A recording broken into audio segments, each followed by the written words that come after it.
أضيو ماتسي هاي وريها محمد حسين وarbixinta si faahinayay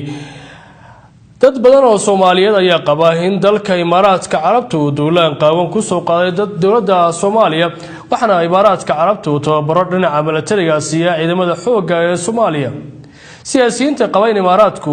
dalka Soomaaliya uu duulaan ku soo qaaday waxa kamid ah gudoomiye ku-xigeenkii hore ee baarlamaanka dalka Kenya Farax Macalin oo barta Twitter-ka uu ku leeyahay ku soo qoray in dawladda Soomaaliya ay erido safiirka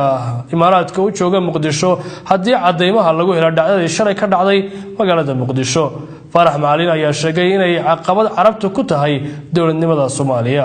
haddaba warbixintan gaarka ah ayaan ku eegaynaa Imaaraadka Carabta 30 sano ka hor waxa uu si dhow u rajayn jiray deeq gargaar ah oo ka soo gaadha Soomaaliya 27 sano kadib isaga ayaa ka mid noqday kuwa caawiya Soomaaliya dhinacyada militariga ayuu galaangal ku yeeshay ciidamo ayuu ka qortay Muqdisho iyo Puntland Jubbaland ayuu iyana ka taageeray qalab militari xeeldeerayaasha militariga ee Soomaalida ayaa sheegay in tani tahay mid Imaaraadka Carabta uu ku curiyaaminayo dhismaha ciidamada Soomaaliya laakiin dag jaraq looma siinin Professor Abdiwahaab Sheekh Cabdi Samad oo kamid ah aqoon-yahanada Soomaaliyeed ayaa aaminsan in waqtigan Soomaalidu ku baraarugtay hagardaamada wadamada Carabta Soomaalida marka arrintii wadamadii aantii sanadkan la soo gaaray wadamada Carabta marka waxay ku qanciyeen Soomaalida inay space u sheeka baxaan dagaalkan ay ku taageeri doonaan ayagoo marka ugu dan leh in Soomaaliya dagaal xun ay geliyaan oo marka Soomaaliya xirigas xiriir dawlad adag bay ahayd oo macnaha hadii Soomaaliya ku socoto oo nidaamkan dawliga hadii ku socoto amniga haystaan ay ku socdaan dawlad xoog badan ay noqonaysaa oo marka khayraadkeeda u deertay inay la soo baxdo marka ma doonayaan maadaama Soomaaliya istiraatiiji ku taala ma doonayaan in khayraad Soomaaliya la soo baxo ma doonaynin in dekedaha Soomaaliya ay shaqeeyaan ma doonaynin inay Soomaaliya dawlad xoog badan noqoto ma doonaynin marka waxay dabada u reeyaan marka dagaal inay galiyaan anaga la jirayna anaga hiil hoob fidinayna dagaal ku shirka qorshaha baa bedelina Soomaaliya dagaalku way gashay Carabta kale way kala baxday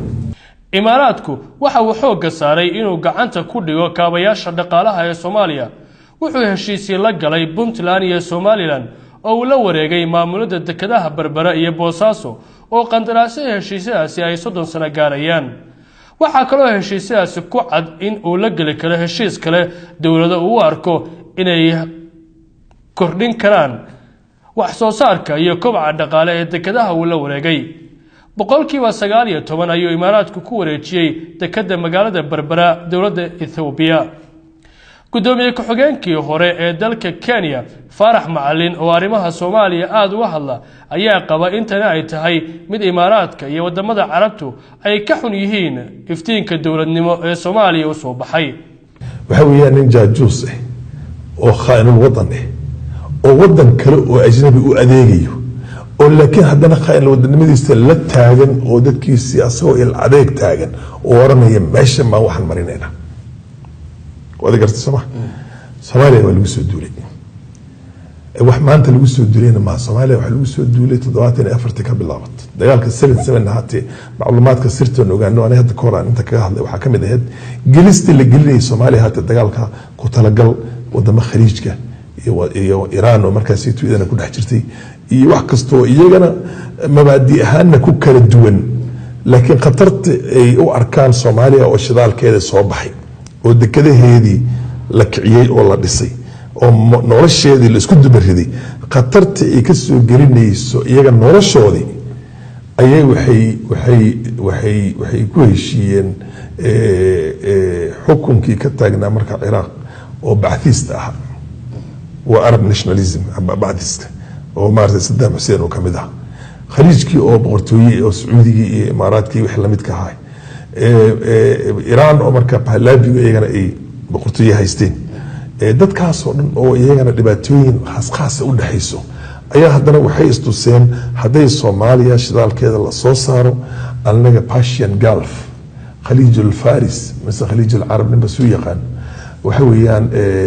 suuqana uu xirmaya markaas Soomaaliya la yiraahdo waa lagu garab taagan yahay dagaalgal Ruushka oo garab u ahaana laga saaray laba dhaxda marka Mareykankana dad bay ku lahaayeen lobby group iyo system bay ku lahaayeen Soomaalida inta oo laga soo saaray maxaa oil companies baa jiray bariga laba dhaxda la soo jeeday dagaalka markay gashay laba dhinac looga baxay colaadii baa wali socotaa wax allaala waxaa nagu dhacaya oo dhan dowladahan afrikaankan oo maaragtay kuwan jiraanka waa iyagana waa iska maxay ahayd qawsaar lagu adeeganaya weeyaan in looda la raacsado geel la raacsado oo maaragtay markuu soo hido asagana ameel caanay la siiyo oo wax weyn aan loo hayno camal weeyaan waa la dhaqaaleeyaa si waa loo yar dhaqaaleeyaa kuwan jiraanka laakiin dhabta colaadda Soomaaliyeed waxay ka socotaa khaliijka way la soo shacbixeen hadda oo hataa gabashadii iyo xigmadii ma jirto waa mid oo ninka mukhaabaraadka Sacuudiga ugu weyn uu yiri Ethiopia hal wareegta Soomaaliya soo ka hadlayna oo yahuudana la hadlayo يعني معناها هذا وحكي تسيسا وحي الصومالي يكون داشي أو دم كنت كسر مثل إحنا كسر صورة في تعرفنا أنا ضرب به عرب بيننا هاي إسلام بيننا إسلامنا هاي واحد بين إسلام لا يقول هي نسوح بكتير ومارتي أنا إسلام بنا هاي صومالي بنا هاي لكن واحد قلنا لو دقي أمارات لكن ما دام هذا أنا والله عشان يتوصل هرتد أي كان لتري أنا مرنا بالآمنين قدامها خليجك وادي فهمتي سوما لكن waxaa maxalle maanta inay banaanka la taagan yihiin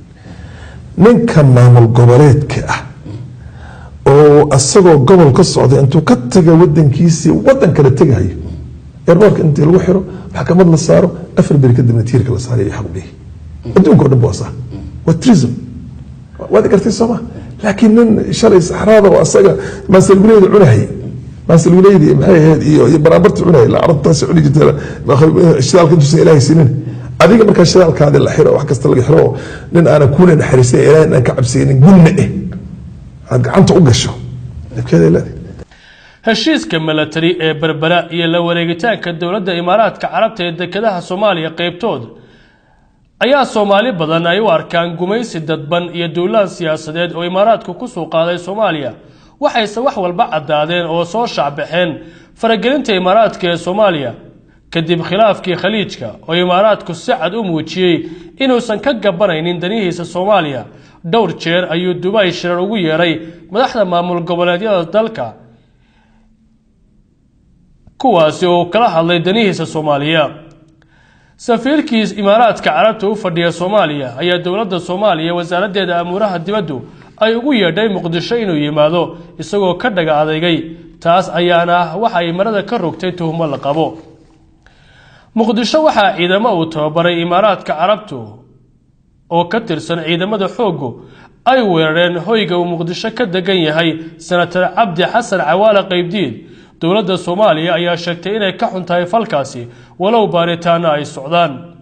xildhibaano iyo madax ka tirsan maamul goboleedyada ayaa maalmahan iyana ku shirsanaa Dubai iyo siyaasiyiin xilal sare ka soo qabtay Soomaaliya cara ayaa laga muujiyay falkaasi iyo Imaaraadka Carabtu mu'aamarada uu ka wada Soomaaliya gudoomiye ku-xigeenkii hore ee baarlamaanka Kenya Faarax Macalin oo si weyn ugu fogan arrimaha Soomaaliya أنا لقبا موقف كيس إنه سعد وشجو أيها شجع إن إماراتك هي عربته أي عريامين أيان دقالها صوماليا هي الدولة ده أردن كاية صوماليا بقي ستويتر كايو كسو قري عدسي وشيدي مدحوينها صوماليا هي رئيس الوزراء يسقو شجع إن وحي كد أي مقدش شلي هدي عضيم رسمي الله له دولة صوماليا أي إريدو سفير كإمارات كوتشوغا مقدشو إسلام مركانا أي كيف جناتو تبعها أي أملاقيان ودمضى عربيد كدب خلاف كي خليج كا دولتها عربتا أي سوين قلان قلوية شي صوماليا وحين أكلا براتما ياندنو هذا صوماليا أي كليهين قيبتو waxay sheegeen in dhowr boqol oo milyan oo dollar ay ku bixinayaan maalgashi Soomaaliya